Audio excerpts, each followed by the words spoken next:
नमस्कार, स्वागत है आपका द न्यूज पर। मैं हूं आपके साथ शेरन। एक तरफ लोकसभा चुनाव नजदीक तो वहीं दूसरी तरफ पश्चिम बंगाल में ममता बनर्जी की पार्टी और खुद मुख्यमंत्री ममता बनर्जी को लगा है बड़ा झटका। जी हां, देखिए पश्चिम बंगाल में 42 सीटें यानी कि लोकसभा सीटों को लेकर आया है सीसी सर्वे सामने, जिसमें अनेकों लोगों से ली गई है राय, जिसमें एक बड़ा झटका जो है वो ममता बनर्जी के लिए लगा है कि जहां एक तरफ पश्चिम बंगाल में ममता बनर्जी ने 42 सीटों पर उतार दिए हैं अपने उम्मीदवार, तो वहीं दूसरी तरफ देखिए कि किस तरीके से इसी लोकसभा चुनाव में ममता बनर्जी के लिए बड़ा झटका लगा है। क्योंकि जो अभी सीसी सर्वे यानी कि ये जो बड़ा सर्वे सामने आया है, इसमें ये चीजें दिखाई दे रही हैं कि ममता बनर्जी जो ये कहती हैं कि टीएमसी का जादू पश्चिम बंगाल में है और कोई ऐसी पार्टी नहीं है जो कि टीएमसी को टक्कर जो है वो पश्चिम बंगाल में दे पाए। पर इस बार लोकसभा चुनाव को लेकर लगातार जो सर्वे सामने आ रहे हैं, ये ममता बनर्जी के लिए बड़ा झटका है। क्योंकि देखिए 42 सीटों पर एक तरफ ममता बनर्जी ने अपने उम्मीदवार उतार दिए हैं, तो वहीं दूसरी तरफ इसी सर्वे को लेकर जो है ये बड़ी चीजें सामने आ रही हैं कि सीसी सर्वे में भारतीय जनता पार्टी को 42 में से जो है वो 27 सीटें मिलती हुई नजर आ रही हैं, जो कि बड़ा झटका ममता बनर्जी के लिए है, जो लगातार देश के प्रधानमंत्री नरेंद्र मोदी, गृह मंत्री अमित शाह और बीजेपी को जो है वो बाहरी पार्टी बताती है और कहती है कि प्रधानमंत्री नरेंद्र मोदी पश्चिम बंगाल के दुश्मन है। जहां अनेक योजनाओं को लेकर, तमाम चीजों को लेकर ममता बनर्जी कर रही है देश की केंद्र सरकार को घेरने का प्रयास, तो वहीं दूसरी तरफ अब ऐसा लग रहा है कि ममता बनर्जी को ही बड़ा झटका जो है वो अब लोकसभा चुनाव में लगेगा। क्योंकि देखिए लोकसभा चुनाव में 42 सीटों पर उम्मीदवार उतारने वाली ममता बनर्जी की पार्टी यानी कि टीएमसी के हाथों में सिर्फ और सिर्फ 12 लोकसभा की सीटें पश्चिम बंगाल से आती हुई दिखाई दे रही हैं इस सीसी सर्वे के द्वारा, जो कि बड़ा झटका है। क्योंकि ममता बनर्जी की सरकार पश्चिम बंगाल में जो है वो कई सालों से है और बावजूद इसके जो है वो ममता बनर्जी टक्कर नहीं दे पा रही है लोकसभा चुनाव में भारतीय जनता पार्टी को। जिस तरीके से बीजेपी के पाले में ये 27 सीटें आती हुई दिखाई दे रही हैं। और देखिए अगर हम इस सर्वे की बात करें, जो कि सीसी सर्वे को लेकर लगातार चर्चाएं जो है वो अब जारी है कि एक तरफ 42 में से 27 सीटें बीजेपी के खाते में जा रही हैं, तो वहीं दूसरी तरफ 12 सीटें टीएमसी के खाते। और वहीं दूसरी तरफ अगर हम बात करें कांग्रेस की, तो कांग्रेस यहां पर सिर्फ 2 सीटों पर सुकड़ती हुई दिखाई दे रही है। जी हाँ, जैसा कि लगातार बीजेपी कह रही है कि आगे आगे राहुल गांधी और पीछे पीछे कांग्रेस साफ हो रही है, तो यहां पश्चिम बंगाल में भी कांग्रेस का ग्राफ लगातार गिरता हुआ नजर आ रहा है। जिस तरीके से सिर्फ 2 सीटों पर ही जो है वो नजर आ रही है कांग्रेस,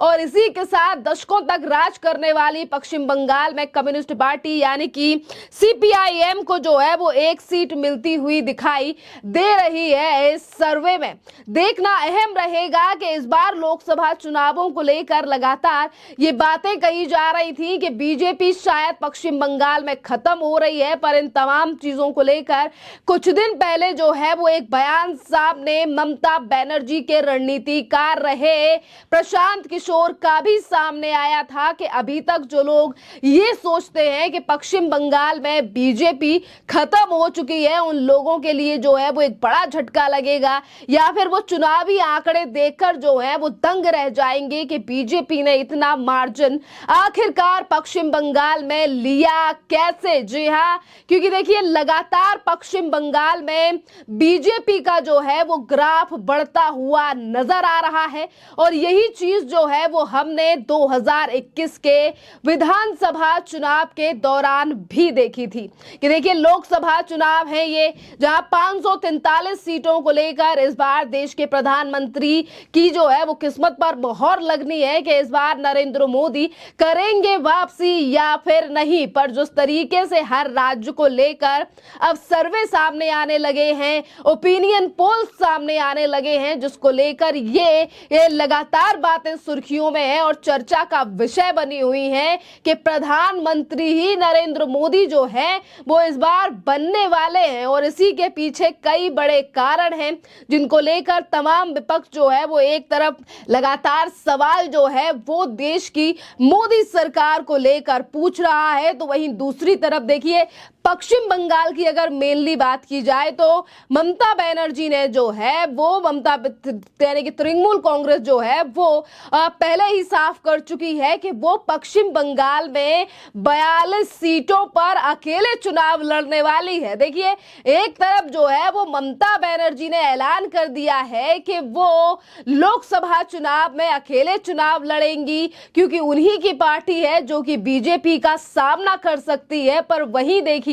कि किस तरीके से जिस राज्य में ममता बनर्जी कई सालों से राज कर रही है, कई सालों से मुख्यमंत्री है, उसी राज्य में बीजेपी जो है वो टीएमसी को बड़ा झटका देती हुई नजर आ रही है। और ये एक ऐसा राज्य है जहां पर बीजेपी का ग्राफ पहले काफी ज्यादा नीचे हुआ करता था, पर अब बीजेपी लगातार पश्चिम बंगाल में अपना ग्राफ मजबूती से बढ़ाती हुई नजर आ रही है। क्योंकि 2021 में हुए विधानसभा चुनाव में भी हमने देखा कि बीजेपी पहले जो है वो 10 से 12 सीटों पर रह जाया करती थी, पर विधानसभा चुनाव जो कि 2021 में हुए उस समय पर भी बीजेपी जो है वो एक अच्छे मार्जिन के साथ जो है वो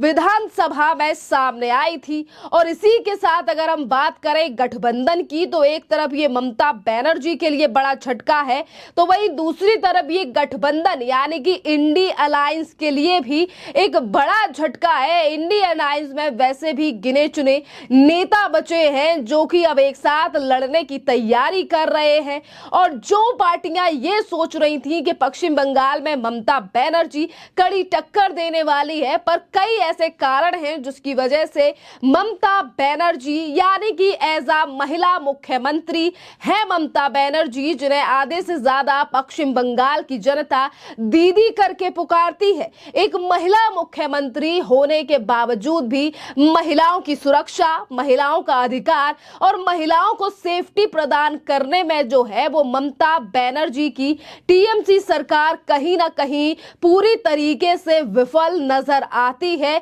जिसको लेकर कई बार बीजेपी के नेता हो या फिर सांसद वो कई बार सवाल भी पूछते हुए नजर आते हैं कि ममता बनर्जी राज्य की मुख्यमंत्री हैं, महिला मुख्यमंत्री हैं, तो फिर महिलाओं की सुरक्षा को लेकर क्यों जो है वो बड़े कदम नहीं उठाए गए। देखिए अभी 2021 के समय पर 90 साल की महिला के साथ रेप हो या फिर बीजेपी के कार्यकर्ता की मां यानी कि मदन मजूमदार की मां को बेरहमी से मार देना हो, या फिर पिछले ही दिनों संदेश खाली की घटना सामने आना हो, या फिर इससे पहले राशन से लेकर पशु व्यापार और तमाम ऐसे बड़े घोटाले हैं जिनको लेकर ममता बनर्जी की टीएमसी सरकार पर कई बार सवाल जो हैं वो उठे हैं। और अभी पिछले दिनों प्रधानमंत्री नरेंद्र मोदी ने भी कई पहलुओं को लेकर ममता बनर्जी के सरकार के ऊपर उठाए थे सवाल, यानी कि जिस तरीके से कमियां और विफलता पश्चिम बंगाल में नजर आ रही हैं, जिसके चलते लगातार ममता बनर्जी की पार्टी यानी कि टीएमसी का ग्राफ गिरता हुआ नजर आ रहा है। और वहीं दूसरी तरफ बीजेपी का जो ग्राफ है वो पश्चिम बंगाल में हमने विधानसभा में भी देखा था और उससे भी ज्यादा जो अच्छा मार्जिन जो है वो इस बार लोकसभा के चुनावों में दिखाई दे रहा है। खैर अब देखना अहम रहेगा कि इस पूरे मामले को लेकर क्या कहना रहेगा ममता बनर्जी का, क्योंकि सीसी सर्वे को लेकर अब लगातार सियासी गलियारों में चर्चा होने लगी है और क्या रिजल्ट रहने वाले हैं ये तो मई में ही सामने आएगा। खैर इस पूरे मामले पर आप लोगों की जो भी राय हो आप हमें कमेंट कर जरूर बताइए। धन्यवाद।